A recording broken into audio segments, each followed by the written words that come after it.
Hey, Shalom, it's your brother Yonathan. All right, first and foremost, I want to give all praises to the Most High, Yahweh, Bahashim, Yahushai, Bahashim, Ruach HaKodesh. I want to give double honors to the apostles and the elders of Great Millstone. I want to say Shalom to all the brothers and, of course, the few sisters pursuing this truth and sincerity. All right, may the blessing of election be upon your house. All right, this is another rendition of Atrocities of Edom. All right, just to highlight the evil spirit that's upon this nation of people.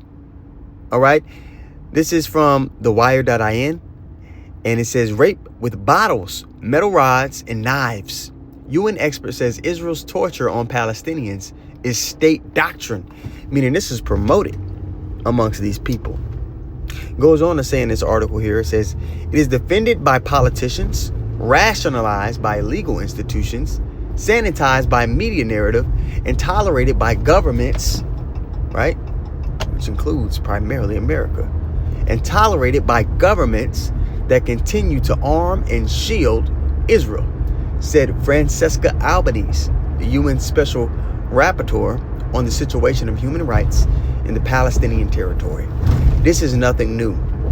We always let you guys know that we're in the revised Roman Empire.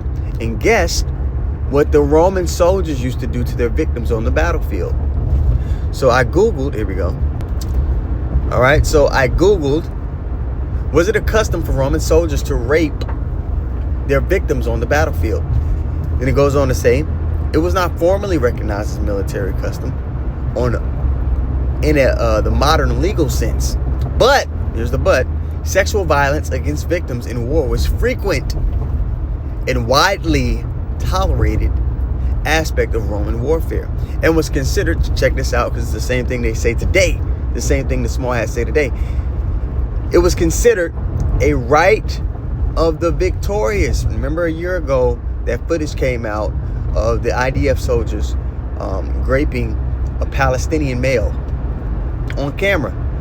And one of the IDF officers, you know, she spoke out on it and basically alluded to, hey, this is a war crime. This shouldn't be tolerated. She got fired, and Israelis took to the streets in protest, boldly claiming that they had the right to rape.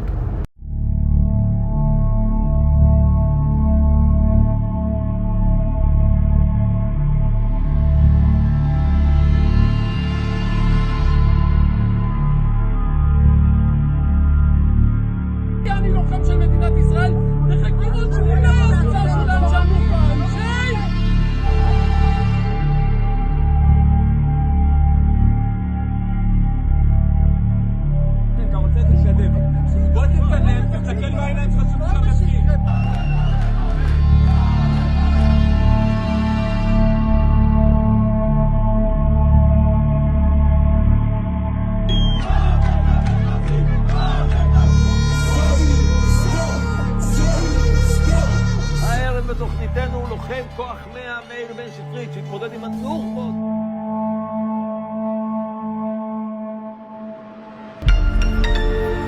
Sounds a lot like this term here, the right of the victorious.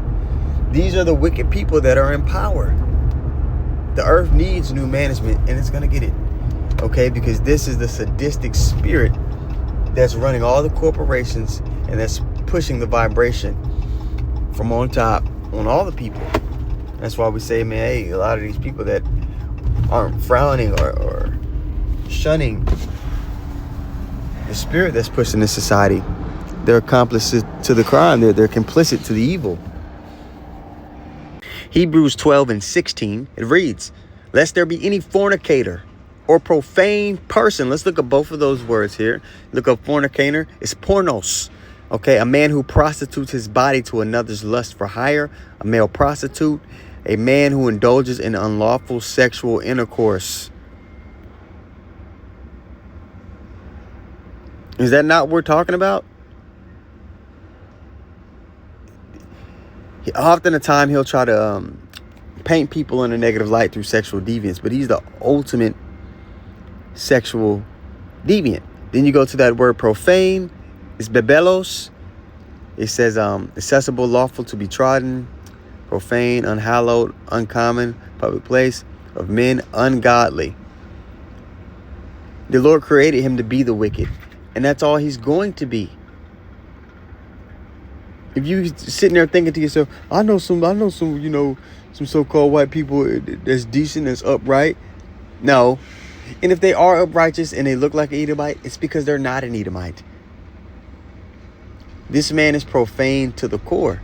And the Lord created him to be that way. This isn't a personal opinion. This is what the Lord said. This is what the Lord created him for. And he is in power right now. And the evidence is the state that the world is in. All right, Hebrews 12 and 16, again from the top. Lest there be any fornicator or profane person as Esau, who for one morsel of meat sold his birthright. Even though he understood there would be consequences for it. But he thought he could, finagle and still go get the... Dude's just a scumbag. Hebrews 12 and 17. For you know how that afterward, when he would have inherited the blessing, he was rejected, for he found no place of repentance, though he sought it carefully with tears. This man has no place of repentance.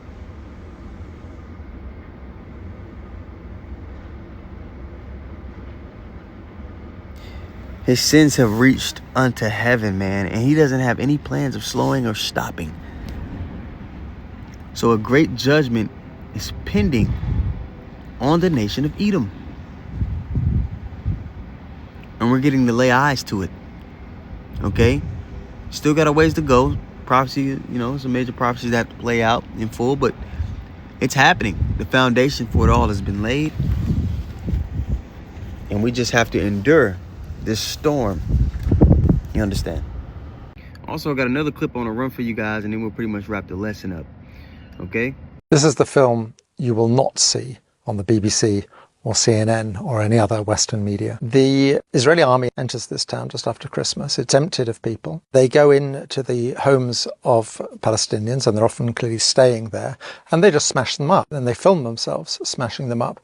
They also delight in going through women's underwear drawers, and this is a sort of recurring obsession. You have to see Israeli soldier videos in the context of the broader output of Israeli society. If you gave me a button to just erase Gaza, every single living being in Gaza would no longer be living tomorrow, I would press it in a second.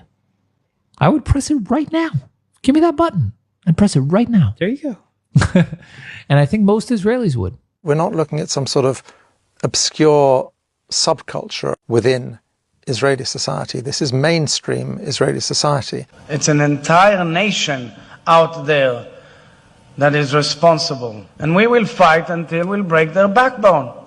It's astonishing what Israeli soldiers do put on film, but that raises the question of what they don't put on film. You very rarely see them actually fighting. Every now and then you'll see them all firing their guns, but usually pretty clear there's no incoming. On the other hand, what you see a great deal of is them dressing up in women's underwear. Has Israel managed to destroy Hamas? I would point to a really simple, common sense thing. Israeli soldiers have posted thousands of videos online. The IDF, the Israeli army, repeatedly posts videos online. Scour those videos for the bodies of dead fighters, and there's remarkably few. I remember 20 years ago in Afghanistan when the Taliban fell, before the age of social media, and I remember making films about that, footage with piles of corpses.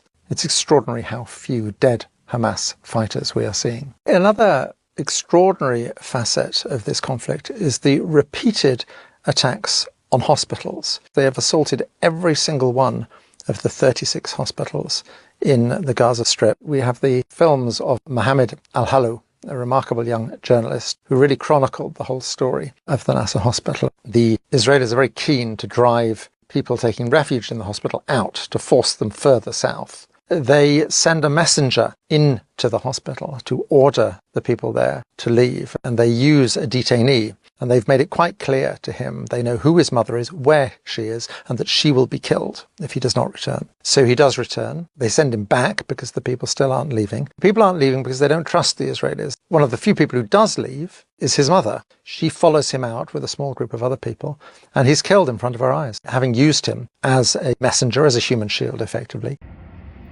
Hey man, this is the Edomite track record. And we could sit here all day and talk about the atrocities that they've committed, the vile spirit that they've always been in. But, you know, this is just a grain of sand, you know, in the desert of wickedness that they've committed. Aparat Tazah, the lesson was edifying. I want to give all praises once more to Yahweh, Bahashim, Yahushai, Bahashim, Ruach HaKodesh. I want to give double honor to the apostles and the elders of Great Millstone. I want to say shalom to all the brothers, and of course, the few sisters pursuing this truth and sincerity. All right, may the blessing of election be upon you. Shalom.